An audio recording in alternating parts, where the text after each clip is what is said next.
back for another repair.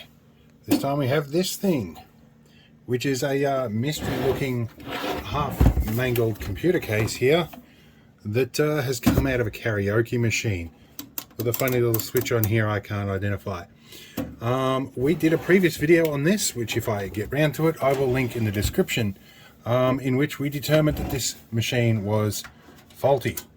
It's got an AMD Sempron on an old gigabyte board, and it has PCI and AGP slots. I was almost expecting to see things in an ISA slot. This thing's that old. It's got either a RAM problem or a video card problem. Issue is, it's an onboard video card. We tried plugging in an external one. It doesn't do its job. So we need to retrofit this to a new machine with these leads doing what they do. So I have a bit of an idea. This has an IDE drive in here.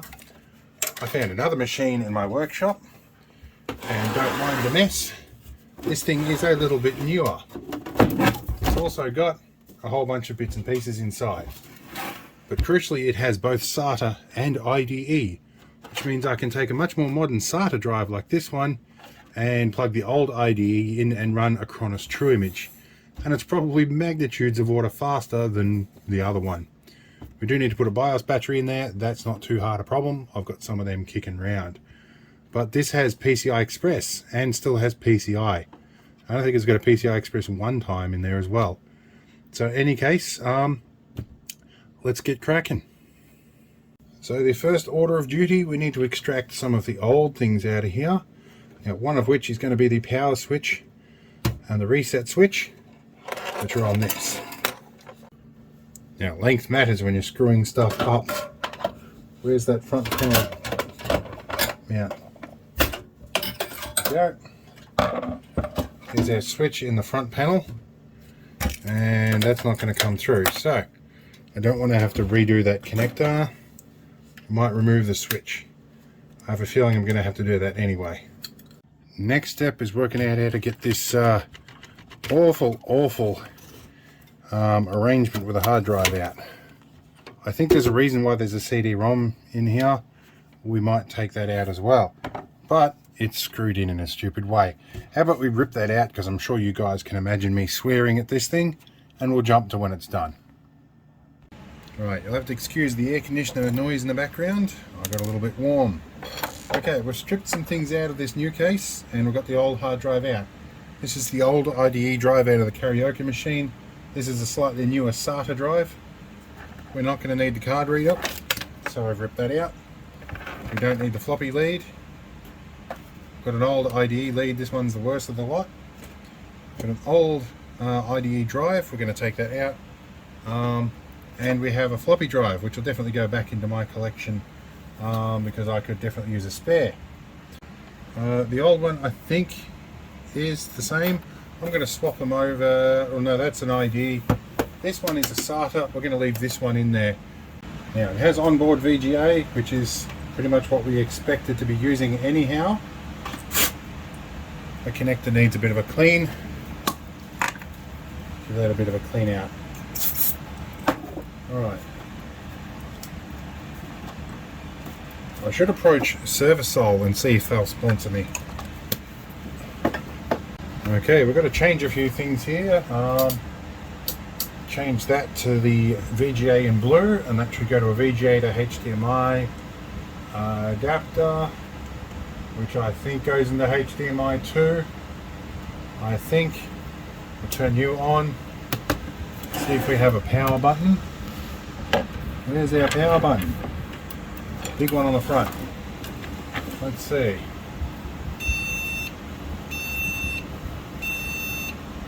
It could be complaining about the lack of BIOS battery.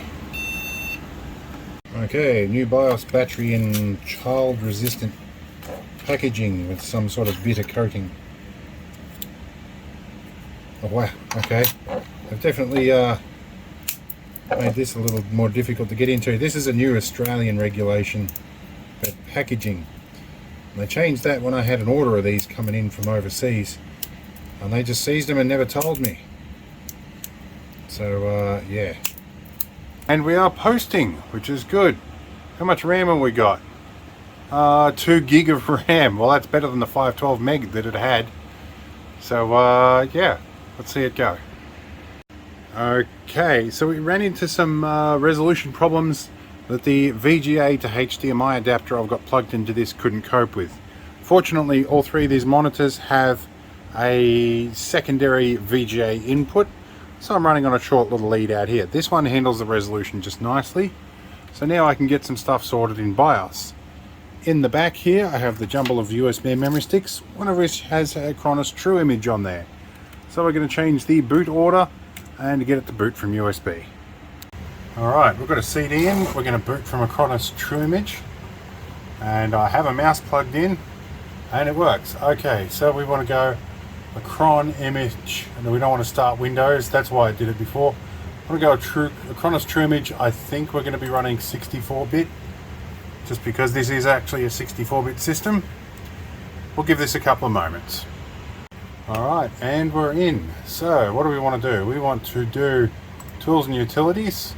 We want to clone a disk, 2 or more disk drives, so it's not picking up the second disk drive. Alright, so we're going to go back to the start again. Alright, we're going to boot from CD, and it did detect both disks this time after I plugged the power into them, and it picked up the CD-ROM after I plugged in power into it. Apparently I'd forgotten a few plugs. Alright, we're into a Chronos. We don't want to start Windows, we want to go a Chronos True Image 64-bit. Alright, and we're in. We're going to go tools and utilities, clone disk, 2 or more disk drives. You should be detecting them, and you did at boot. Might have found my problem here. I had it set to auto. Let's set it to combined. So our PATA IDE can set to slave, and that way our SATA should be the first one in the channel. Okay, let's check this now. We're going to need to save and exit and restart. Alright, now I'm seeing all my drives. I had originally set the SATA mode in this BIOS to combined, which will only see the first SATA port, or first 2 I think. I just set it to enhanced. Now I can see the DVD drive, I can see the PATA drive, and I can see the SATA drive all together, which is what we wanted. Okay, I'm not sure how I'm going to cut this video, but this is about the 20th time I've looked at this. Let's see if it detects both discs. It does. Okay, let's go. So, our Western Digital is our source drive. That's good. And we are 80 gig. Well, alright. Alright, well, we can deal with that. Let's see what it detects as the secondary disk. 230 disks. So that definitely looks correct. That's what we want to do. Not initialized, that's fine. And that's from my pile of safe to erase disks. That's good. So let's continue on. It's going to go back to an MBR, master boot record. That is fine. And we're on the hardware we want it to be running on. So it will sort out all the cloning from there. Let's go. This could take some time from a SATA drive, but we're just going to let this go and hope that there's no major errors. Okay, we're back to this screen. It's successfully cloned. There was a couple of files it couldn't find. Something about AMD 64. I think that's probably not going to be a problem. We'll see what happens. Anyway, time to shut this down and eject the CD and remove the drives. Okay, now we've got to rejig a few things. So this is our target drive. This is what we put on here. Okay, we're going to undo 2 screws and pull that drive out. This is our IDE drive that we can remove. That wasn't screwed in, that was just tucked in there for ease of connection. Okay, and that is quite a warm drive at the moment. I think the bearings might be failing in that. Let's get this one out. Oh, drop that one on the floor. Okay. We have stuff everywhere at the moment. Now, the other side of this case is actually riveted on with pop rivets. I don't want to chop them if I don't have to, but they're There does appear to be at least one screw on the other side. Alright, need a stubby driver for that. If you ever wondered what these things are for in your screwdriver set, moments like this. And I'm going to back it in that there's just not quite enough room to get that in there. No, there isn't. It's about 10mm too short. Let's see what else I've got. Alright, we got it out. I ended up using my right angle driver, which is not a ratchet one. I do have a ratcheting one somewhere. Well, we're very close to the camera now, so we're going to put this in with a stubby driver. We want to put power in. Where are we? They need to put an arrow on SATA power leads. It would make it a lot easier to understand. Alright, let's fire it up with just the SATA drive and see what happens here.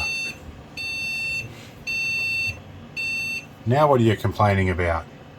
So I reseated the RAM. That seemed to solve that issue.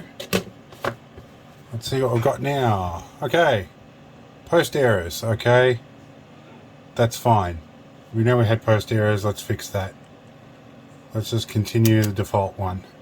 Alright, so after reseating the RAM, the beeping stopped. It's recognizing stuff, it's moving a lot quicker now. And let's see what we get out of this. Do we have an OS? Alright, we've got a Windows OS, that's good. Looks like Windows XP. Be about the era, oh my. 23 years. This is a karaoke machine, I'm told, so we'll see what happens. Alright, Windows 2000 is starting up. Auto login, applying policies. There's our jukebox stuff. Alright, and it's going to load the jukebox, although a little weird video, but I think we can work with that. Alright, let's see what we can do with this. Well, no, it's finding hardware now. So I'll let that go and see what happens. Maybe we might be able to Alt-Tab out of this. Can we Window D? Oh, new hardware wizard. Okay, what's this for? I don't know if I can Alt-Tab out of any of this. I'll work on this for a few minutes. Okay, so fun fact, it doesn't recognize the USB controller on this machine, which is what it's trying to understand or install. And I have no keyboard. I'm going to have to go find a PS2 keyboard. Well, what do you know? I found a PS2 keyboard and mouse. I even found the predecessor to that as well. Anyway, I think PS2 off memory. I need to do a restart for these to be acknowledged. We're going to hot plug them anyway. See if it helps. So another fun fact, this one's got a ball in it. Been a long time since I've used the ball mouse. Alright, we're starting up with ball mouse and PS2 keyboard. Wow, you can feel the chunks in the track rate of this thing. Alright, now, can we Alt-Tab? Alt-Control-Delete. Window D. I'm going to have to find drivers for all of these. Oh, what's this first bit of hardware it wants to know about? Ethernet controller. Don't worry about that for now. What's the next bit? I'm going to have to pull the mouse ball out of this and clean it. Alright, let's go over to this one. Oh, wow. This is why we used to need mouse pads. Which I don't even know what the PCI device is. We'll have to think about that in a minute. I'm going to have to find drivers for this. What next? PCI device. We're going to be here for a bit. We'll come back. This start menu fills me with nostalgia. Though I did start on 3.1, this is still something I spent a lot of time in. Now, I don't even know if I've got a task manager or something in here. System tools. I'm going to use the keyboard now. Oh. No. Up and down. Okay. Yeah. Okay, so I have to push right arrow to get it to pop up on the left.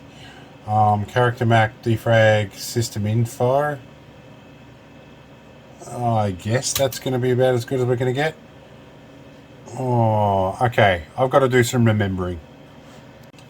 Okay, I managed to get this up. Let's see if I can get Task Manager because Alt-Control-Delete's not working. Alright, wow, this mouse definitely needs a clean. Okay, do we have processors? I cannot remember my keyboards. Processors. Wow, before things were easily organised. Alright, I never thought I'd be doing this on camera. The task you did like 50 times a day in high school was pulling the ball out and cleaning stuff. And yes, it definitely needs a clean. And I don't know if I've got enough Q-tips to do that. There were many different types of ball mice. This is a bit of an odd one. You've got a tension roller on that side. Then you've got two flat bars across here for each axis. That one's got a bit of crud on it. The ball we're going to hit with some alcohol. This stuff's a lot more readily available than it used to be too. And that should change the colour of the ball a bit. Give it a couple of goes. It already feels more grippy, which is the main thing. I'm pretty sure these were like rubber coated steel ball bearings or something, because they are quite heavy and not very bouncy. Okay, let's get back to it. Okay, much better. Now we can actually move. We might even be able to, we could use a scroll bar. Awesome. What's this one? JB conversion. This is going to keep ending stuff until that blue thing in the background. There it is. It was JB conversion. Okay, get rid of all of that. We've got a command line up. Now we have a desktop.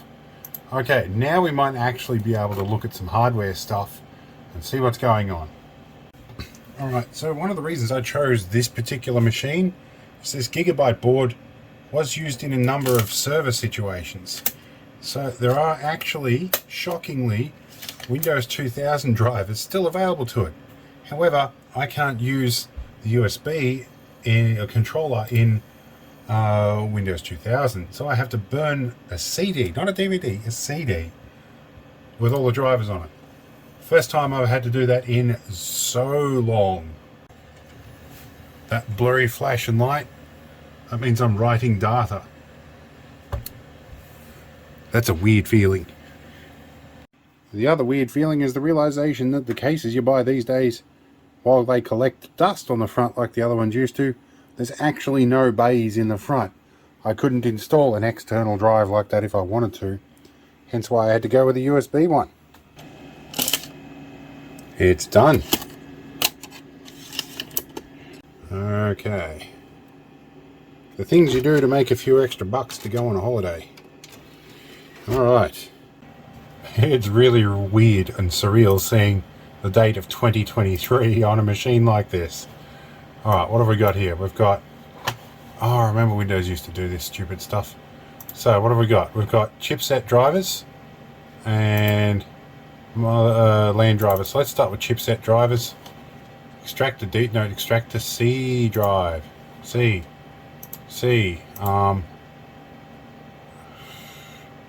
Where is our... Oh, that's right, documents and settings. Is that our user? Is that our desktop? And make a new folder and rename drivers. Okay, do that. Extract.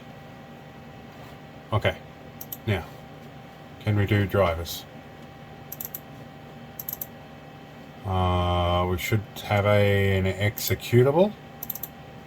Let's try this. Can you run? Okay. Remember how nippy computers were when you didn't have to put virus scanners on them? You can buy new machines out of the box that aren't this quick these days. Alright, we'll continue with this for the next couple of hours and then I'll report back. Alright. We got audio working, we got network working, VGA's working, albeit a bit of a high res. I'm not sure if you can hear here, but I've got some audio going. I'm not sure where the microphones are on that. I think they're there. I'm not going to put too much of that in so I don't get copyright struck. Well, if we go apply, are we going to be over scanning? I'll keep that there for the minute. I think that stuff's off the screen, so let's go up a bit. 1280 by 768. Okay, I've got to guess our way through this. Where's our apply thingy? There we go. We'll try a couple of different resolutions. We'll find one that works. Alright, I think I found a resolution that works. It's playing audio, the network works.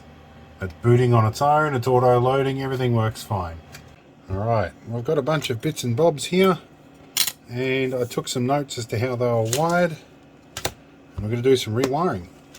And I need some of these little DuPont connectors, and I've got a whole bunch of them here, so I'm going to rub a few off these and chop the ends off. Okay, do all of this. Now we want to, I've picked off 4 here, and we're going to interface them with the other existing cable and hopefully get them in the right order, and then we'll put them on the motherboard.